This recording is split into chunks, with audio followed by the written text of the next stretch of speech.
Things you learn each and every day, and we learn something new each and every day. We pick up the Des Moines Register, and especially when Rekha has a column in there. Good morning. I'm embarrassed to say I actually am an alum of Columbia University, and I never heard of the Columbia Lions.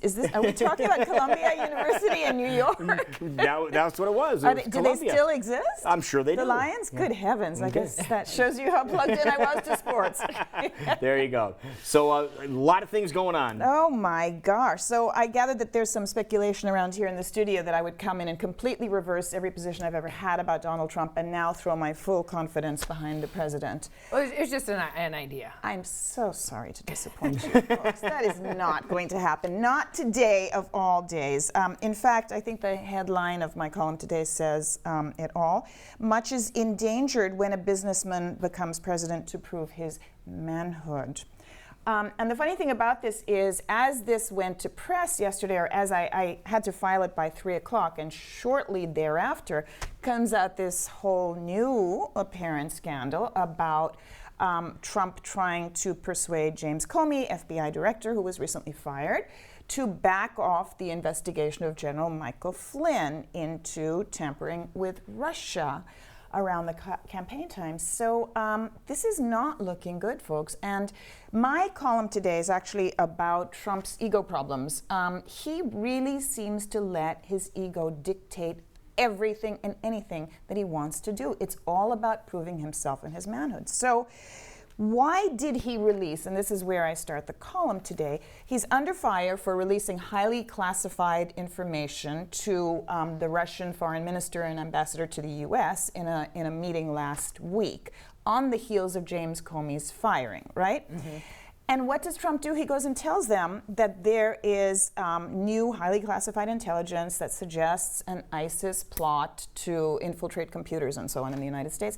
And this is classified information that is given by a secret source to U.S. intelligence under condition that it be kept completely under wraps, even from some in the agency and in government. But Trump is sitting there and telling the Russians. What is his reason for doing that? Because it shows what a big guy he is. I mean, he says, you know. Is that your opinion? No, this is what people in the room have told the Washington Post. That he was sort of saying, look at the kind of information that I am privy to as president. Yeah, but they said that he didn't do anything illegal by doing that. I heard that statement yesterday too. I mean, yeah, it is the president's prerogative to decide when to release classified information. That's the other thing he said. I did it because I can. Yes, he can do it. But, I mean, does he exercise any kind of critical judgment about whether this is a good idea when Russia is being investigated for tampering with our elections? You're just going to sit there and blab highly classified intelligence information to them? But this has nothing to do with the elections, though. What do you mean nothing to do with the elections? No, the one doesn't have anything to do with the other. No, but the question is, can you trust Russia? Mm-hmm. If they are being accused of tampering with our elections, do you really want to be offering them highly classified information in a forum like that for no reason? There was no provocation for it, apparently. He just was showing off. Well, didn't he say he was trying to keep them safe because he was talking about what's happening with the airlines and how they're trying to come at us? So he's like, maybe you guys need to be watching out for something like this as well. He never used that as an excuse. He never said he was trying to keep them safe. He said humanitarian reasons, whatever that means. He didn't clarify.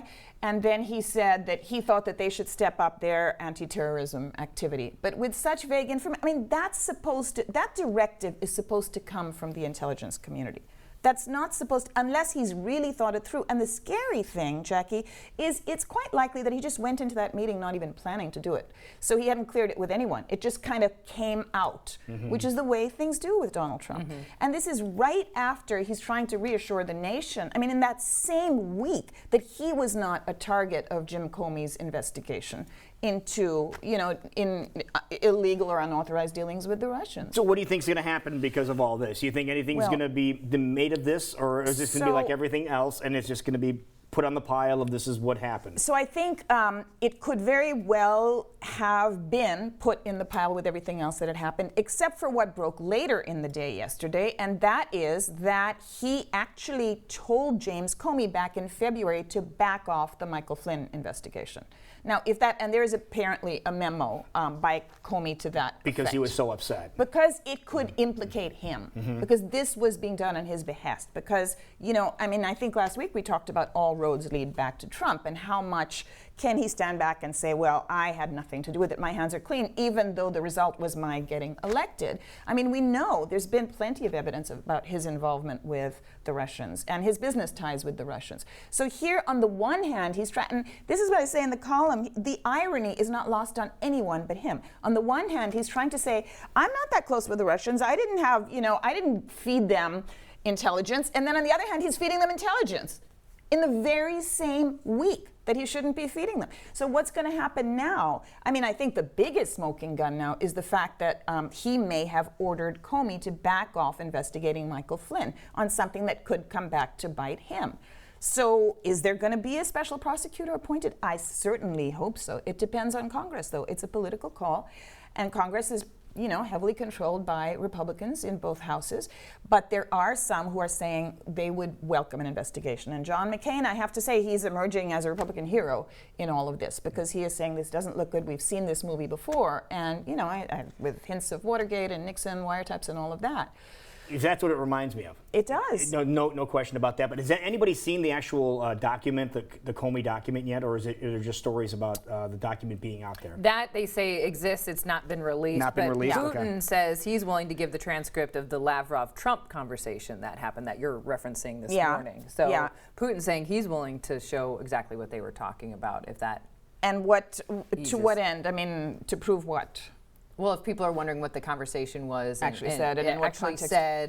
to verify that, they, however you want to look at it, Putin is, which is interesting. And can we trust that? Is coming up and saying, hey, let me show you what they were talking about.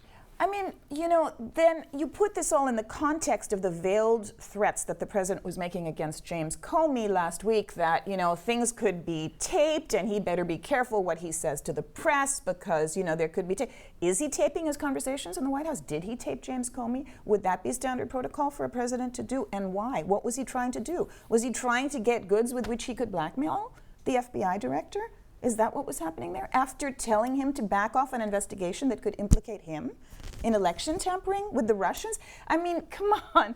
This just does not look good at any level, and we need an investigation. And I heard Senator, was it Olympia Snowe of Washington this morning?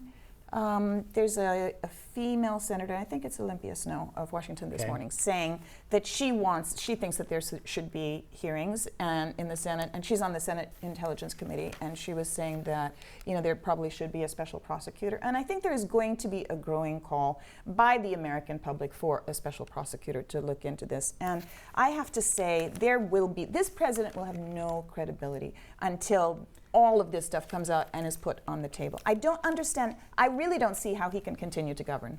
But see, Rekha, we're just in the first 6 months of his presidency. I know. No, we're just getting started. How much worse can it get? Yeah. Literally, there is, another day, another Trump scandal. How and what real work of government is getting done? Are people's lives getting any better? Are more jobs being created? Is the environment being cleaned up? Is education being properly supported? What is happening? Don't you think it's just, as you kind of put in your title of this article, a businessman who's never had this kind of job before? He's just trying to get his grounds, and he's doing it in a way that normal people or people in the past haven't done it. So he's making some mistakes, and he's just trying to cover that up and get that through as best as possible. But he's just trying to get his feet wet in a position he's never been in before. I mean, that is assuming that he was any businessman who went into it because he wanted to make government better and he wanted to straighten things out. My premise in here is that he did it because of his ego, that he wanted to be president to feed his ego, and that everything he does, basically that hue and cry he created around the crowd size at his inauguration, when that should have been his best day ever. He should have been glowing about being inaugurated president without any political experience. And instead, you know, he's dispatching Sean Spicer to say this was the biggest inauguration crowd ever. And all of this retaliation, because what? Because his ego was offended. And I mean, the point that I'm trying to make here with example after example is that he would throw any principle, I believe, in my opinion, he would throw any principle and any person, however much of a confidant they were, however much of a friend they were, under the bus in service of his ego, to be right, to be the most powerful. Okay, but he does have an unconventional way of doing things. You have to agree there. Yeah, I mean, the question is, what is his agenda? You know, that is the question I think we really should be asking ourselves. And at this point, I think it's becoming quite clear that it's not the betterment of the United States. There's something really fishy going on. All right, we'll read more in today's Des Moines Register, page 15A, if you'd like to check out what Rekha has to say about our president. And share your thoughts, please. Yeah, please. Yeah. Email me, rbasu@dmreg.com. I want to know what you think. Perfect. There you go. Thank you. 10 minutes before 9 o'clock right now, and we will be right back. This is CW Iowa Live in West Des Moines.